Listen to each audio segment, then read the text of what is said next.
মিথ্যা বানোয়াট বিভিন্ন গল্প কাহিনী দিয়ে এই মেরাজের সম্মানকে ক্ষতবিক্ষত করা হয়েছে।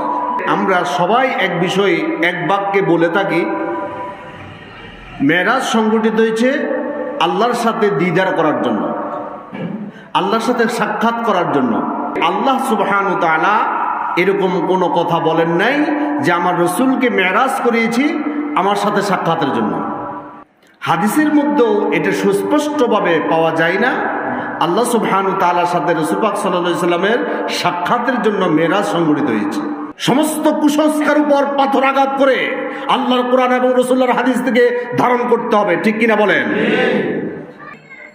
নবী করিম সাল্লাল্লাহু আলাইহি সাল্লামকে কি জন্য মেরাজ করিয়েছেন এটা আল্লাহ তাআলা নিজে বলে দিয়েছেন। আচ্ছা, আল্লাহ কথা বলার পর ভিন্ন কোনো চিন্তা করা এটা কি জায়েজ আছে? আল্লাহ বলছেন কেন মেরাজ সংগঠিত করেছি আমি তোমাদেরকে বলে দিচ্ছি। তোমাদের জ্ঞান স্বল্প, একেবারে স্বল্প জ্ঞান দিয়েছি আমি। আল্লাহ সুবহানাহু ওয়া তাআলা বলছেন ওমা উতিতু মিনাল ইলমি ইল্লা কলিলা। কলিল অর্থ সামান্য, কলিলা লা মানে কি সামান্য নাই। আল্লাহ সুবহানাহু ওয়া তাআলা কলিল বলে শেষ করে দিতে পারতেন না, এখানে লা শব্দ যোগ করেছেন। সামান্যকে ভাগ করতে করতে সর্বশেষ যে ভাগটা সেটাকে বলা হয় কলিলা।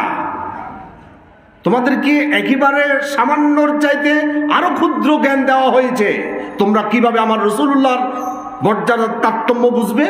তোমাদের কাজ হচ্ছে আমার কোরআন কি বলে আর রসুলের মুখ থেকে কি বের হয় এটাই তোমরা ধারণ করো।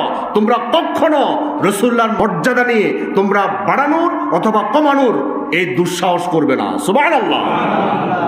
আল্লাহ সুবহানাহু ওয়া তাআলা কোরআন মাজিদের 17 নম্বর সূরা বনী ইসরাঈলের প্রথম আয়াতে রব্বুল আলামিন বলছেন সুবহানাল্লাযী আসরা বিআবদিহি লাইলাম মিনাল মাসজিদিল হারামি ইলাল মাসজিদিল আকসা